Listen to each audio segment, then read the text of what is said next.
pose with the fans. Pose with the pose with the pose with the pose with the fans.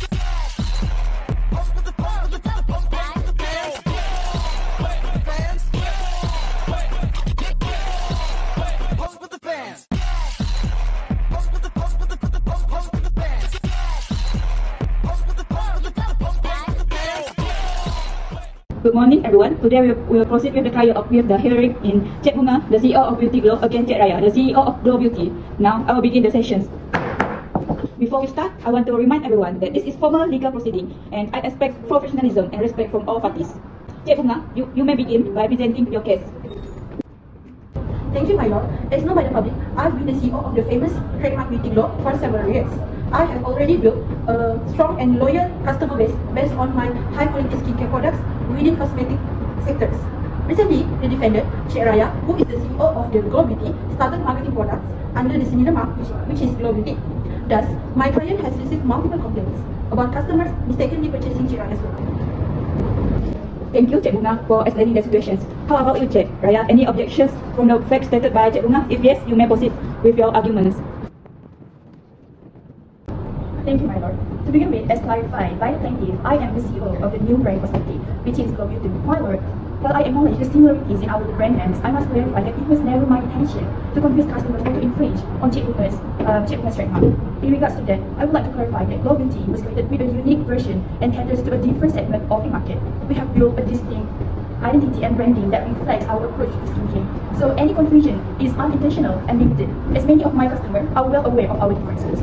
I have listened from both sides regarding the issue. Now, before we continue to hear from behalf of both counsellors, first I will explain the general provisions regarding injunction under Section 4B that provide that by ordering a party to do the very act which she is under obligation to do. Then I will explain further on the principle of balance of convenience that could be applied in these situations. The balance of convenience is test used to determine whether a preliminary injunction should be granted to prevent a defendant from continuing an alleged wrongful act. It is involved assessing the benefit to the plaintiff and the public against the constraints imposed on the defendants. The principle aims to preserve the plaintiff right without causing any excessive burden on the defendants, ensuring temporary relief is granted fairly and justly, while striking a delicate balance between the parties involved. The Court of Appeal in Malaysia has adopted the rule by awarding interlocutory injunction established in the landmark decision of American Cyanamide Company and Ethical Limited. The judge will assess whether the plaintiff or the defendants would face greater hardship and unfairness if the temporary injunctions were granted or denied. In the case of Gujarat Bottling Company against Coca-Cola Company and others, the court applies specific standards and procedures to support the High Court grants of the temporary injunction, including determining if the plaintiff has a favourable balance of convenience. Chancellor, I am considering whether a temporary injunction should be granted in this case. The balance of convenience is pivotal test in determining whether such relief is appropriate. Let us begin by clarifying the key issues. Ms. Emmeline, as the plaintiff attorney, you may proceed. Thank you, my lord. The harm to my client, Cik Bunga, is clear and immediate. The defendant use of the Glow Beauty mark is causing irreversible damage to my client's brand. Customers are confusing by these two marks, leading to a tarnished reputation and diminished goodwill of Cik Bunga. Evidence presented to the courts include several instances where loyal customers mistakenly purchased the defendant's products, believing them to be my clients. This confusion directly impacts consumer trust and has already resulted in a measurable decline in sales for Cik Bunga's business. My lord, this image is irreparable. While financial losses can, in theory, be compensated, the loss of reputation and goodwill cannot. If the defendant continues to operate under the Glow Beauty mark, it will be significantly harder for my client to restore its status quo and recover the market position. Ms. Emmeline, you have raised valid concern about irreparable harm. However, for a temporary injunction to be granted, the court must also consider the potential hardship on the defendants. Ms. Hannah, how do you respond to these allegations? Thank you, my lord. While the plaintiff alleged harm, it is equally critical to consider the implications of granting an injunction at this stage. My client, Cik Raya, has invested considerable resources in building her business under the Glow Beauty mark. An injunction would disrupt her operations entirely, forcing her to halt sales and rebrand, resulting in substantial financial losses. Rebranding is not merely a matter of changing a name, it involves redesigning packaging, marketing materials, and informing customers. Such a disruption would jeopardize her business and potentially drive her out of the market altogether. Moreover, my lord, the plaintiff's claim of widespread consumer confusion lacks sufficient evidence. Many of Cik Raya's customers are fully aware of her brand and its distinct identity. Without clear proof of significant and ongoing confusion, it would be unfair to impose such a severe burden on my client. Ms. Hannah, you have highlighted the practical difficulties your client would face. However, I am concerned about the potential harm to the plaintiff, reputation and business. What evidence can you provide to counter the claims of the consumer confusions? My lord, we have submitted several affidavits from several customers attesting to their awareness of Cik Raya's brand. These customers have confirmed they purchased Glow Beauty products knowing they are distinct from Cik Bunga's products. Additionally, the plaintiff has not presented concrete data to prove a significant decline in sales or substantial harm to her market position attributable to my client's brand.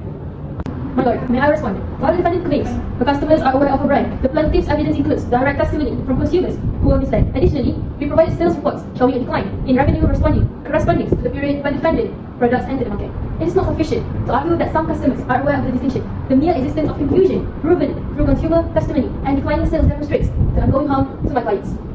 Both sides have made compelling arguments. Ms. Emmeline, the plaintiff's concern for irreparable harm is duly noted. Ms. Hannah, the court also recognized the significant impact an injunction would have on your client's operations. The central question remains: which party would face greater hardship and unfairness during the interim period if the injunction were granted or denied? Additionally, I must weigh the public interest in ensuring consumers are not misled, while also safeguarding fair competitions. My lord, the public interest aligns with protecting my client's reputation and preventing consumer confusion. Allowing the defendants to continue using the Glow Beauty mark perpetuates the risk of misrepresentation and undermining consumer trust in the market. A temporary injunction would preserve the status quo and provide the necessary relief until the court reaches a final decision. My lord, while the public interest is essential, the balance of convenience must account for the immediate financial harm to my client. An injunction at this stage would effectively penalize her without conclusive evidence of wrongdoing. The plaintiff can recover any quantifiable losses if they prevail at trial, but my client cannot recover the loss, opportunities and resources caused by premature rebranding. Thank you, Counsellor. I will carefully consider all submissions and evidence presented. My decision will aim to strike a fair and just balance between the right and obligation of both parties, mindful of the broader implications for the market and consumer.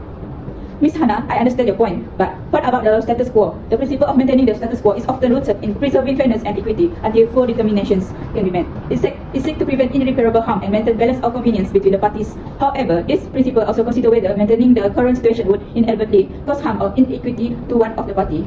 With this in mind, how do you propose we maintain the current situations until the case is decided? My lord, the current situation should be preserved, but an injunction would cause more harm than good. We are asking the court to allow the defendant to continue operating under the Glow Beauty mark until the case is fully litigated. The principle of maintaining the status quo should not be used to harm my client unnecessarily. So in this matter, I would like to refer to the case of Vikas Chandra Dev against Vijaya Minerals Limited, where in this case, the court upheld the principle that neither party should be placed under undue disadvantage. These principles ensure fairness and equity, warning courts to carefully weigh the harm to all the parties when deciding on interim remedies, such as injunctions. Therefore, I would like to emphasize that Cik Raya has not caused any permanent or irreparable harm to Cik Bunga at this stage. Therefore, disrupting Cik Raya's business operations would place her at a disadvantage, counteracting the principle of fairness. Furthermore, equity demands that the preservation of the status quo should not unjustly favor one party over the other. The principle of maintaining the status quo does require the court to ensure that fairness and equity are upheld. It is not a tool to secure an advantage for one party, but rather a mechanism to prevent harm or imbalance during litigations. Court must carefully assess reform of the status quo, reflect this principle, and whether allowing current action to continue may cause more harm than benefits.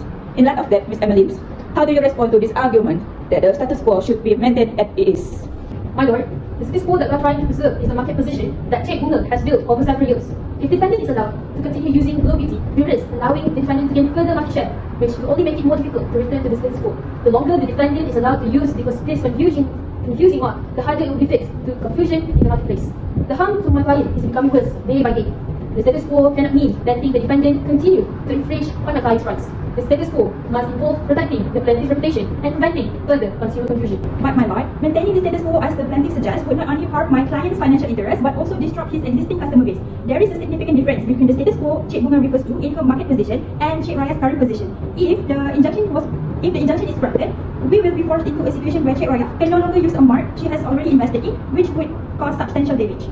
I understand the argument about maintaining the status quo. However, there are two elements of the status quo that must be considered here. First, it is the state of affair prior to the defendant infringement. The second is the protection of my client's right during the pendency of these litigations. I will need to consider whether continuing the defendant use of Glow Beauty would cause more harm to the plaintiff than preventing the defendant from using mark. After weighing the both arguments, I find that maintaining the status quo favors the plaintiff. The harm to Cik Bunga brand and her reputations is substantial and irreversible if the defendant is allowed to continue selling under the Glow Beauty mark. The plaintiff have showed a likelihood of success on the merit, given the clear consumer confusion and the evidence of harm. On the other hand, while the defendant will suffer financial and reputational harm from the rebranding, that harm is not as urgent or irreversible as the plaintiff. The plaintiff has the option to rebrand without losing his customer base permanently. Therefore, I am granting the preliminary injunction to preserve the status quo by preventing the defendant from using Glow Beauty mark while the case proceeds.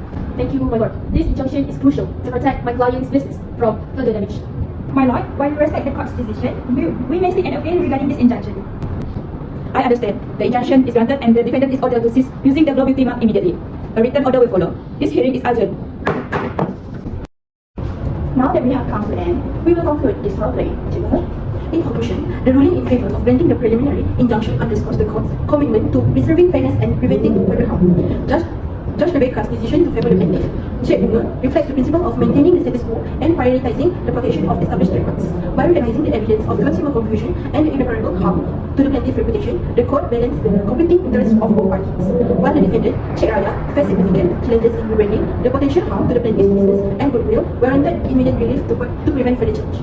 Therefore, this case serves as a reminder of the crucial role of the balance of convenience that plays an important role in granting injunctions. It highlights the need for courts to weigh the hardship on both sides while safeguarding public interest, particularly in cases of potential consumer deception. The post-hearing interaction suggests an opportunity for amicable resolution, which could provide a fair compromise that reduces prolonged litigations. Ultimately, the decision reinforced the significance of equitable remedies in protecting rights and promoting justice in trademark dispute. That's all from our group. Thank you.